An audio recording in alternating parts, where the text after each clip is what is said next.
thank all of you for sticking it out to this point. I know this is like, I'm closing things off, so hopefully it was worth sticking around for. If not, you guys don't seem to have any bricks or rotten fruit, so I like my odds. My name is Ryan Ashley. I'm going to be talking to you about some attacks I did recently that I took some basically standard conventional attacks and I enhanced them with AI.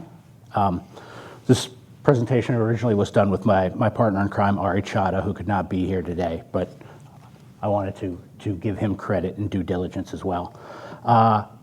So first off, a little bit about the organization that I work for, because I need to thank my corporate sponsors, as we all do. I work for a company called IQT. We are an independent, not-for-profit. We basically connect startups with the national defense community to help get technology on mission. So we work with venture capitalists, startups, government partners to give us, to help get technology out onto national security mission end users. And this gives us a really unique perspective on emerging technology. That being said, the opinions I'm about to express are my own and certainly could not possibly be construed as those of my employer in any sort of legally meaningful or actionable fashion. All right, moving on. I work in a subset of that called the labs, and we basically work on open source stuff. What can you do with open source tooling, cheap commodity hardware? What do the emerging technologies in that space look like? So I have almost nothing to do with the fascinating work that the rest of the company does. Basically, a bunch of smart people make cool toys and then they get handed over to me to see how I can break them. This is just a quick slide about myself. I won't belabor it. I'm very boring. The one thing that I always do love, because this is the only crowd that gets it, my first job out of college, I worked for the Gabes in their IT department. Everybody else in the world is like, the Gabes? You guys are like, oh man, I bet they spent on their IT department like they spent on everything else, and you'd be absolutely right. There's also my partner, Ari Chadha. He is a fantastically smart guy. He's a data scientist, very well educated, and probably the first data scientist that I've actually been able to get to sort of understand some of the unique problems that AI presents over in our side of the world. So that's been a beneficial partnership for hopefully both of us. Moving on. So what I'm going to talk about today is an attack that I called a model in the middle attack. And essentially all this is a standard man in the middle attack. But what I have done is the malicious interloper, instead of being a human being or a script of some sort, is now a specifically trained ML model that I'm using to accomplish my tasks. And I'm going to be doing a couple of different tasks that you'll see later. But the point I really want to get across is, okay, I say I inserted a malicious ML model as an interloper in a network connection, and that sounds very cool and intimidating. I am a very cool and intimidating guy. No, that's super approachable. Like, if there's one underlying thesis to all my work, it's that I'm a deeply unspecial man. If I can figure this out, there's a ton of people all over the world that can figure out how to do this. And sooner or later, some of them are probably coming for some of you guys. Sorry. But that's just how it is. So, Python, a little bit of networking know-how, and a pre-trained model. Those are literally the prerequisites. The networking is probably actually the most constrained bit of it for these purposes, because I'll get to this a little more in preconditions, but that's probably the tightest constraint. So a little bit of background on this.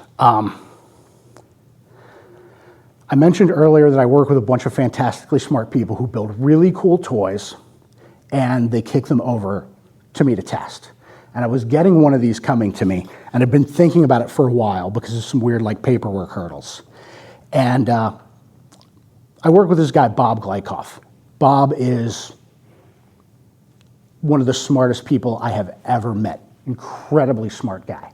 And he's been telling me for years that sooner or later, like humans aren't even going to be involved in cyber operations. It's going to be like AIs on AIs with augmented agents. I'm like, I don't want to bet that Bob's wrong because, like I said, he is crazy smart. But one thing I do know from knowing Bob Lowe these many years is he's skipping a bunch of steps, right, that the rest of us have to work through. And so I start thinking to myself, like, okay, let's say he's right. How do we get to that point? Like, what does it mean? What is the work that it takes to get there? And I started saying, like, what can I do? So this particular system that I'm going to talk more about in a second became like my test vehicle because they made the mistake of letting me lead a project. And I was like, oh, we're doing things my way. All right. So one of the things that the data scientists I work with have been wanting to do for years is autonomous labeling. Because the thing about labeling images is it's really easy until it's really not, okay? So that top set of images, like the classic labeling conundrum, cat versus dog, like one of those is my cat and one of those is my dog, and I'm sure every one of you knows exactly which is which is unfortunate because my dog does not. Giant, 100 and some odd pound drooly dog, and he sees the cats groom each other, he wants to get in. They're like, no, not like that. It's hilarious to watch. But moving down, you see those two planes, right? One of those is a Boeing 737 and one of those is an Airbus A320. Very different planes. Those are close-up views. How many of you guys think you could tell me with any confidence which is which? Also, brief shout out to Ari here for catching my mistake. In the original revision of the slide, the A320 was their demo plane and it said Airbus 320 on the side. So I looked really dumb. Right? It's a much harder thing. And so this group of data scientists and engineers want to automate this away, and they come up with this clever idea where they take an Axis security camera, right? Like not different than one of the ones that are mounted on the ceiling all over the place, and they just flip it upside down.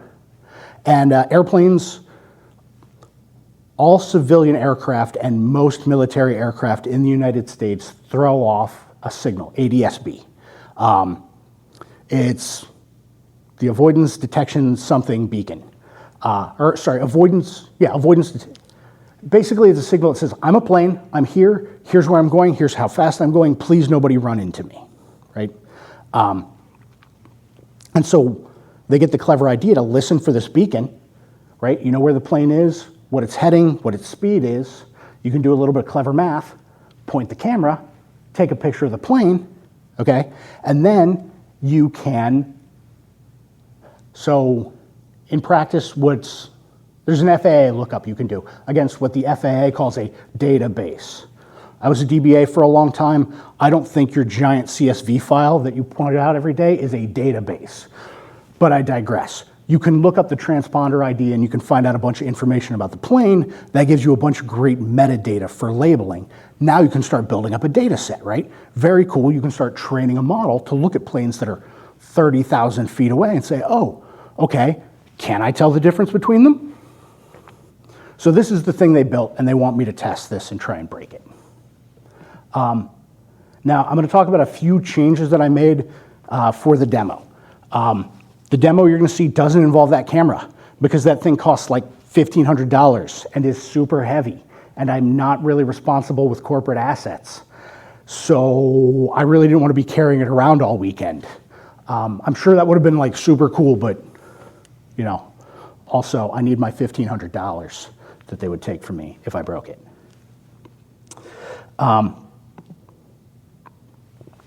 So anyway, back to my friend Bob, right? I told you about his theory that everything was going to be AI. So I start with a very basic thing.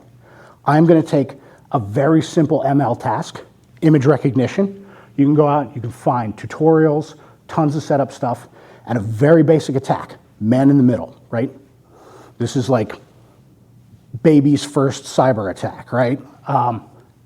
If I can't get these two things connected, then that blows up his entire theory. If I can, then that warrants further investigation. And also because, quite frankly, I could.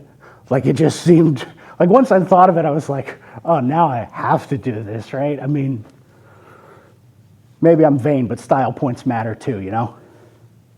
So, basic architecture of the attack, you have to be on the same L2 subdomain on the network. In more pragmatic terms, what this means is there can be switches between you and your target, but there can't be routers where this falls apart because it essentially relies on the ARP protocol. You have to have 2 or more endpoints that are communicating. You've got to know what that data looks like, and you need to build a model that can operate on that data and do something with it. And I'm deliberately keeping this pretty vague because on the other times I've talked about this, people have gotten really caught up in the details of the whole thing, and I want you to take away less the idea that like this is a specific thing that can be done, and more that like this is kind of the beginning of a piece of technique that you could leverage in a bunch of different ways, right?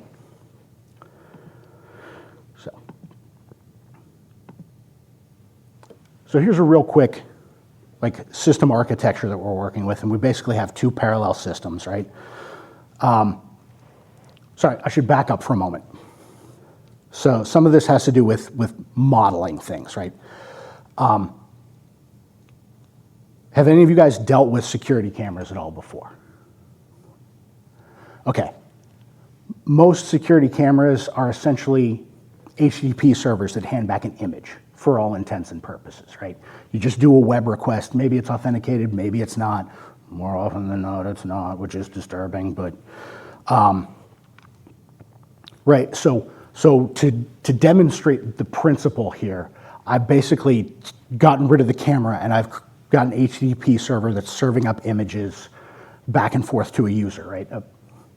And then I've got sort of my attacker and my interceptor. And you can see how I'm going to subvert that flow here in a second. One thing that's kind of nifty about this is because of the way I've built out this attack, I'm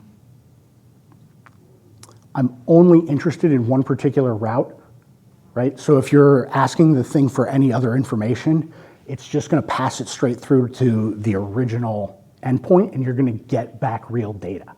So any kind of like monitoring or anything like that, probably not going to see it. You would have to be looking specifically at that image endpoint to know that something is going on.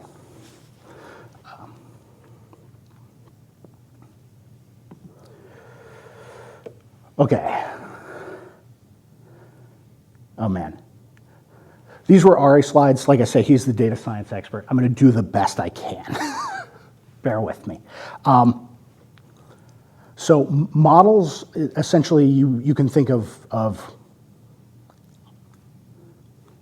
okay, this is the way I think of them. A model works a lot like a software library, right? Like a DLL or something like that. You can write your own, or you can find or buy one that does something like what you want to do. And there are sort of trade-offs to this, and the same is true of models, right? You would probably have more control with a model that you've trained yourself, but that's also going to be a lot more effort. You're going to need a lot more training time. You may need more data than you have. So you have to kind of weigh those things, right? You may not have the specificity, you know? It's easy to find models that can recognize like vehicles and motorcycles, but stuff specific to planes, or, you know, if you want to get into like specific breeds of animals, all sorts of things, right? So you have to kind of think through your use case, and that model is going to be driven by your use case. And then you're going to have to make a bunch of engineering trade-offs in whether you can use something pre-trained and then fine-tune it, or, you know, so on. So hopefully that kind of explains that.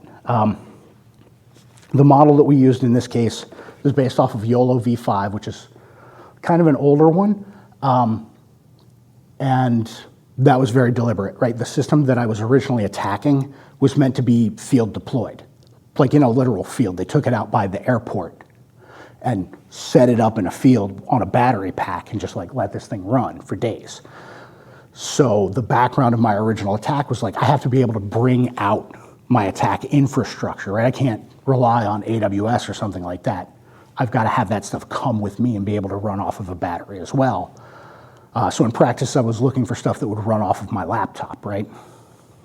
And so we started with a YOLO v5, trained on a COCO data set. You can see all the other stuff there. Again,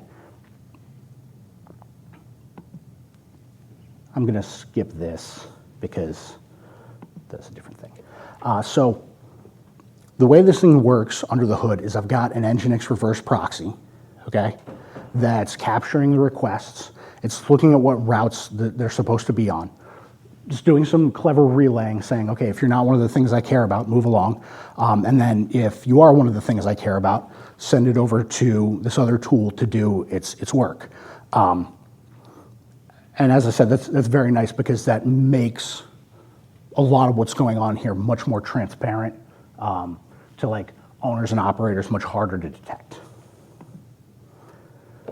This is just a brief side note about Docker, but this was just kind of interesting to me when I did this, when I ported my attack. As I said, originally everything was running on bare metal, and I was using UFW to do my masquerading, right? You're essentially doing a NAT operation. And I was using UFW to do that. You can't use UFW inside of Docker because Docker is already trying to use UFW to set up firewall rules, to do a bunch of like host magic to make your Docker bridge and stuff work. And this is the thing that I found super interesting, if you try to do that, or even if you like do your Docker configuration wrong, you can end up exposing ports on the host that you didn't necessarily mean to. So if you're running production Docker instances, do yourself a favor, do a quick Nmap scan and make sure that the ports you have open are the ones that you meant to have open, because there's a lot more room for misconfiguration there than I had previously thought. All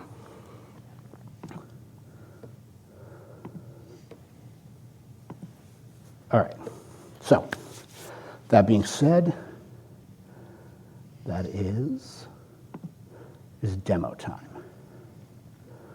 So that's, all right. Well,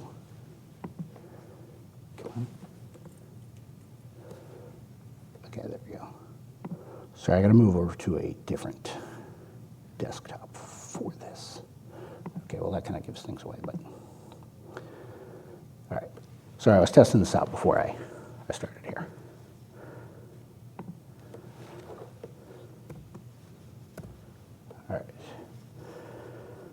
All right, so let's get this here. All right, so this is the web server that's just serving up images. It was some data set. I grabbed it off the internet. It's just grabbing a random one from a directory and going through here. So you can see these are all very normal images of very normal things. Pay attention, if you would, to the animals as you see them. Fighter jet. Ooh, I don't know what's going on there.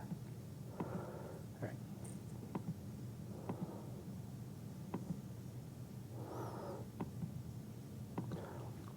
All right, so that's kind of enough of that. And what I'm going to do is I'm going to go ahead and start the attack here.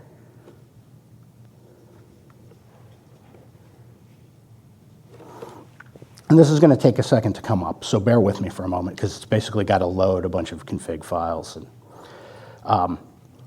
all of this stuff, one thing I will note, if you were trying to do this, the file sizes involved can be very large, and some of the like startup and spin up times can be problematic. So that's just a thing to keep in mind if you want to try and use something like this. It'll basically start showing me when it's working properly in the logs here in a second. Okay, there we go. We're starting to see stuff.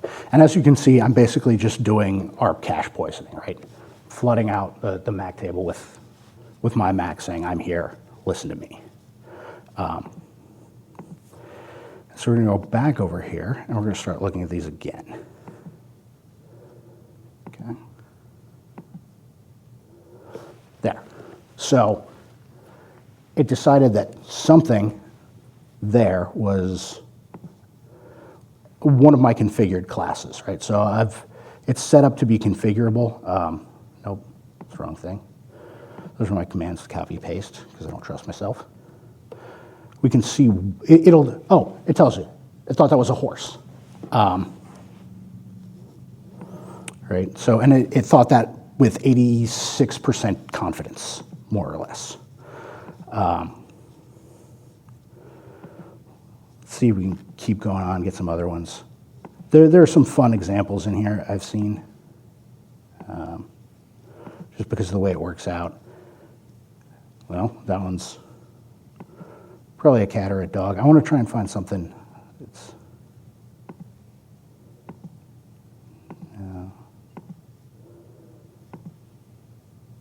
There you go. You can see, like I've got a couple of things here. Actually, I have one that's got like 50 sheep in a field, and it's done a box for each of them. It's pretty funny to look at.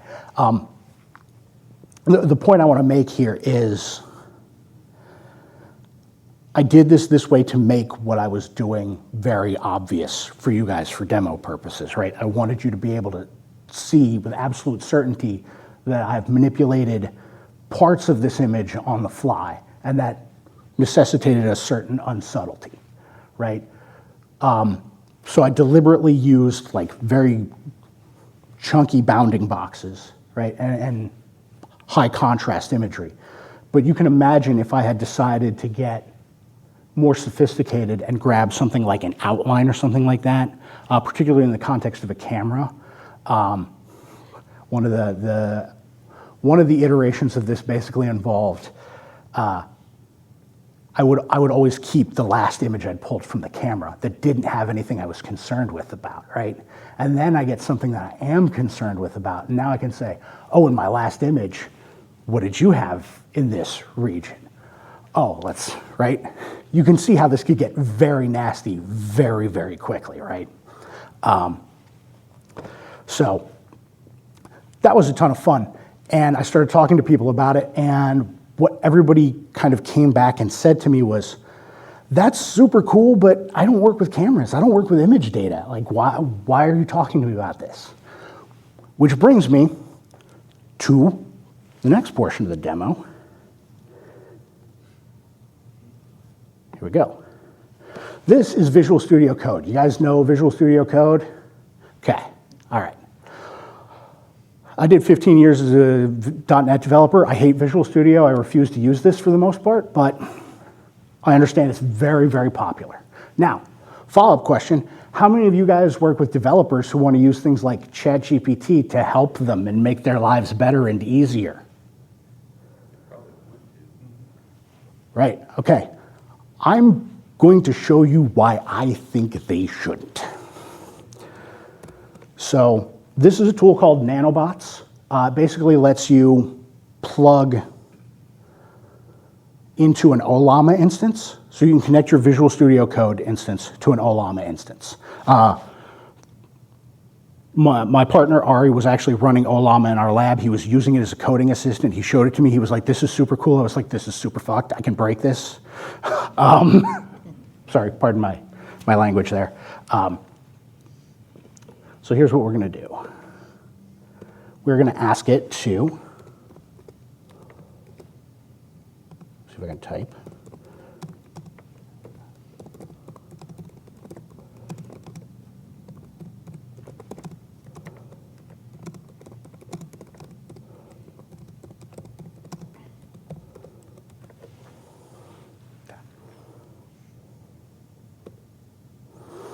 And you're going to have to bear with me for a moment. This usually takes about 2 minutes, and sometimes it doesn't work quite the way I want it to. That is sort of a side effect of using this kind of technology in an attack, and I'm going to talk more about that here in a minute. But I have saved off stuff from some other runs, but hopefully it will cooperate today. Hopefully. But as I said, it does take about 2 minutes because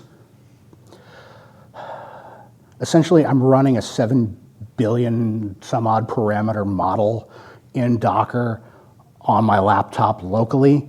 It is not happy or fast.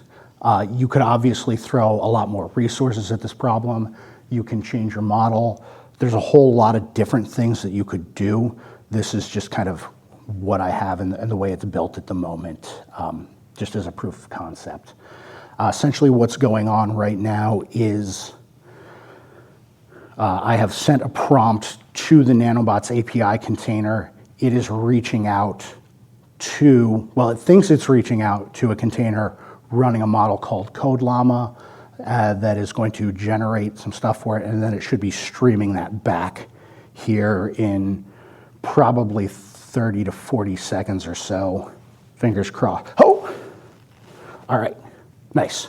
So as you can see, it's just going right into standard input here. All right. And you'll notice something probably off the bat there in the first couple lines there. And you can see more of it. Oh, sorry, that probably is hard to read back there, isn't it?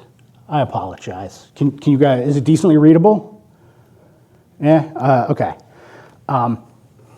You can see that it's trying to write Python code, right? Like that part at least is cool? Yeah. Okay. So if you look, oh, sorry. If I move the mouse because it's using standard in, it like gets weird about where it starts putting the text, and this gets very confusing. As you can see, it's written us a very nice method. It's commented it for us, right? It tells us what it thinks it's doing and why it thinks it's doing it. And the thing that hopefully you guys noticed is odd is it says it's going to use pandas, but it says it's using a version called the Clown Realm. Have any of you guys ever heard of a Python library called Clown Realm? No? No? Okay, cool. So let's be good little cyber operatives, and let's go see what we can dig up about it. It's definitely a real Python library, so that's a bonus, not a total hallucination. Good, right? All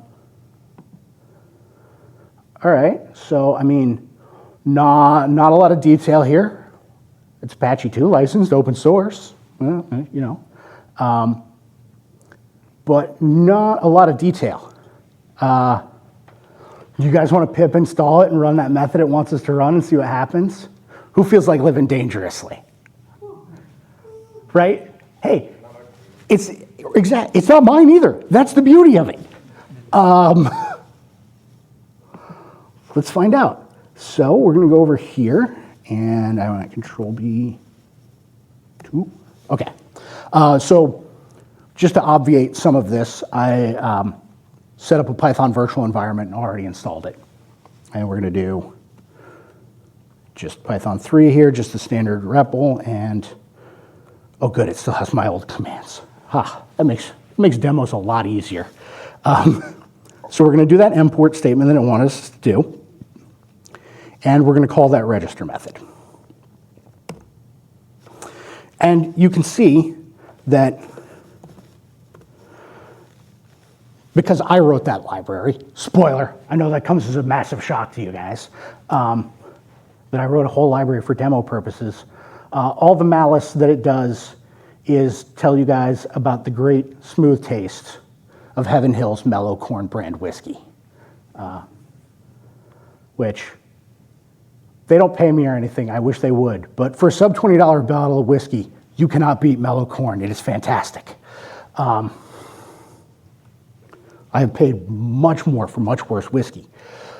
Anyway, so that being done, we're going to go back over to the slideshow here, and we're going to try and bring this home. As soon as I get back to the slide. LLM demo. So, from current slide. All right, so let's talk about what just happened there. Wait, there was a slide before this. No? Okay, I guess not. So that was a little bit different because of the way the interception is happening. It's happening here at a point, this is just a container I built called a code interceptor. It's just serving up a bit of Python code that I wrote that again listens on that route. I had to do a bunch of reverse engineering to figure out like, hey, here's what's coming across, here's how I need to respond appropriately, and that sort of thing. That's a thing that you need to do if you want to do this kind of thing, but it's very doable. One thing that's interesting is I actually duplicate those prompts. So the prompt that I gave it, I sent it on to where it was supposed to go in the first place. That way, if they're logging prompts and anything coming across, they won't see me. Now, they should be running something like ARPWatch or Ping Castle, and they should have seen me a long time ago when this first started, but neither here nor there.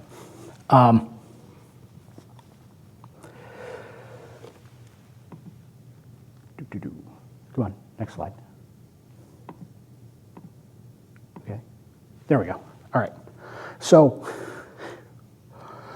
what I've implemented here is a technique that I'm calling prompt injection. Oh, this is still the bad slide. Oh no, yeah, this is still the bad slide. Sorry, I really don't like that last arrow, and I had a huge argument with the original author because I feel like the whole like potential supply chain compromise is too like FUD. That's not what I'm trying to do here. The kind of the way I think of what happened there is the developer using that coding assistant has at some level created this trust relationship with that assistant, right? And what I've done is hijack that trust relationship to deliver a malicious payload via this surreptitious channel. Could that be supply chain compromise? Sure, but that could be like credential theft. Like I could have that run all sorts of things. I mean, the minute you're doing a pip install, right? Like if you've pip installed some random thing that an LLM told you, you're already executing arbitrary code from God knows where that does God knows what, right? Like this is,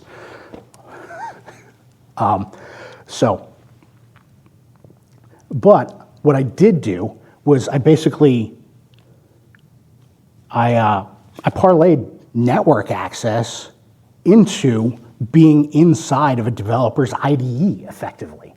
And that, to me, as an engineer and a developer, is terrifying, right? I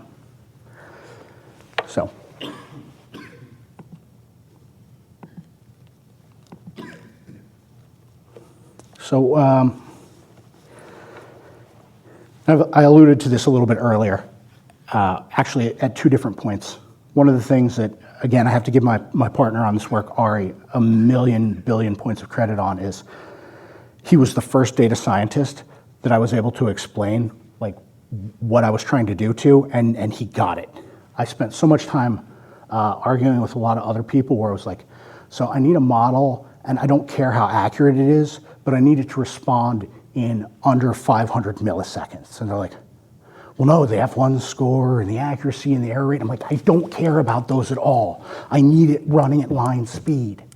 Nothing else matters to me. And like, data scientists a lot of times are kind of trained to think of the model as like their friend or like they want to be on the model's side. And I'm just like, no, it's a tool. We need to use it and we need to treat it as such, right? You're not like, oh, I'm worried about the performance of the hammer. No, you know? So he immediately grasped that, and he started talking, having good conversations about engineering trade-offs, right? Like, yeah, we can get inference speed, but here's the hit you're taking on accuracy, right? Or if you want your inference speed and your accuracy to both be high, okay, we can do that, but here's the kind of hardware you're gonna have to throw at it, right?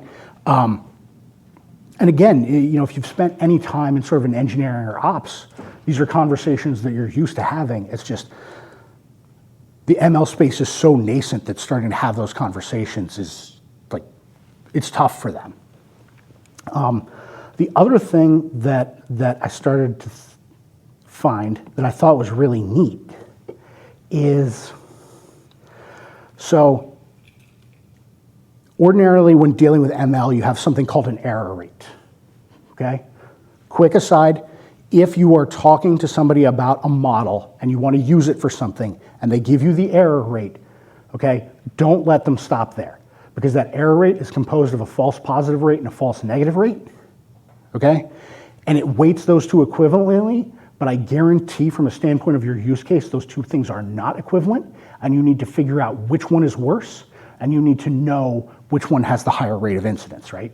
Like, think about something like medical diagnostic imaging, right? A false positive and a false negative are not the same in those worlds, okay? And I don't have any medical expertise, so I'm not going to talk about which is worse, but I know they're not the same. And if you were looking at a model to look at those kind of things, you would weigh them very differently, right? So that's true with any kind of model you're thinking about using. But the thing that was neat for me is my error rate became an obfuscation mechanism in my attack, okay?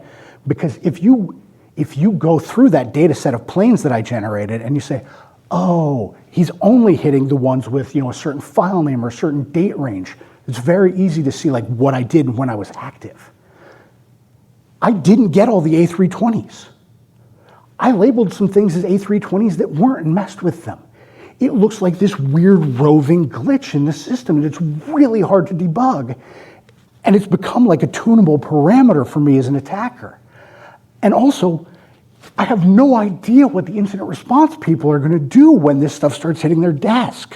Like, it's going to be crazy because when you start seeing like these strange patterns where to actually understand what happened, you would literally have to reverse engineer the model that I'd built on like the day that I was running it, right?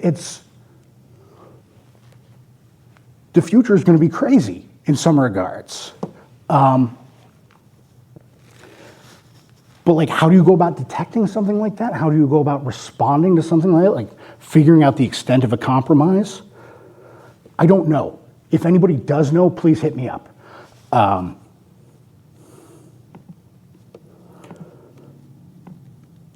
Also, again, I want to stress, like, this is much more accessible than it seemed. I really thought that it was going to be a lot harder when I started trying to do this. I mean, writing the original code took me maybe a month and a half, and not even like full time, just kind of. But honestly, the networking was the hardest part, right? Because one, just networking is so much harder than it seems. Like, it's a miracle anything works ever at all. But some of the preconditions for like an L2 ARP spoofing attack they're tough. It's worth noting that you don't necessarily have to do ARP spoofing to do what I'm talking about either, right? If you could, say, talk to a DNS server or something like that and redirect that way, like traffic redirection happens in a whole bunch of different ways. I picked this one essentially because the original unit, basically everything was plugged into a really cheap, dumb 4-port PoE switch, and I knew they'd only use 2 ports, so I knew I could just walk up to it and start doing ARP broadcasts. Like, that's what drove that, but I can think of 100 other ways to sort of get to this point that don't involve that might behave sort of differently, but again, this is all very approachable and it's flexible. I mean,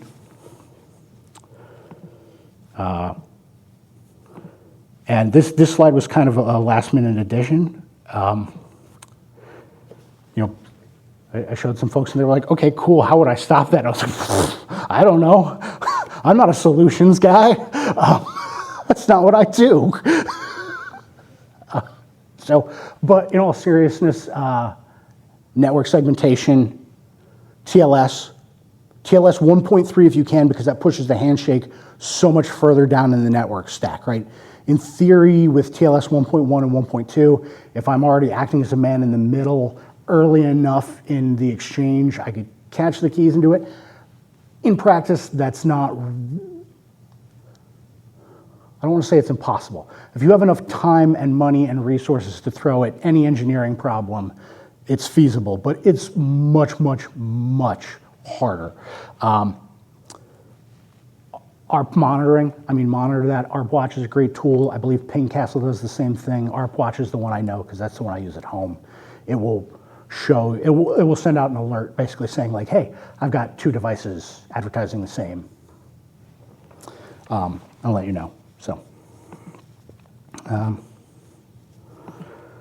just kind of wrap things up, like I said,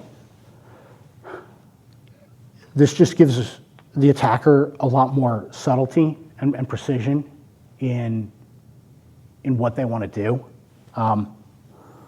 Like I say, if you're on the offense side, you can do this.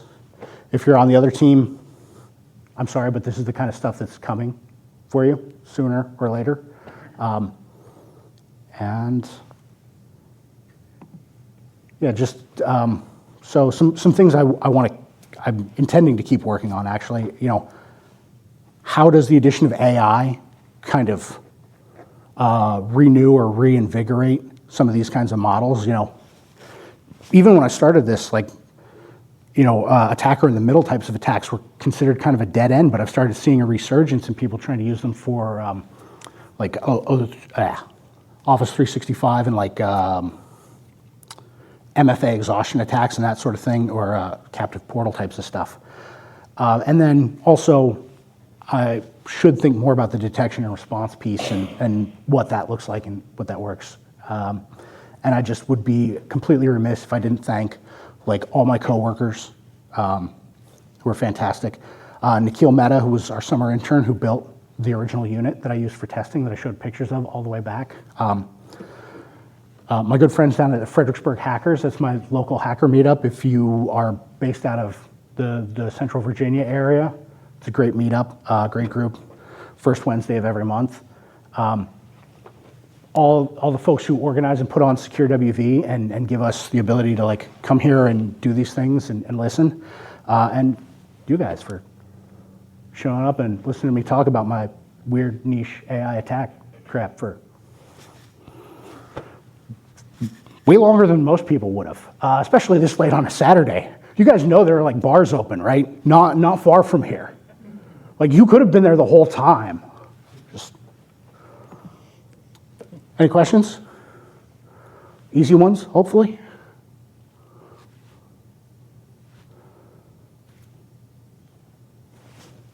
All right, thank you guys.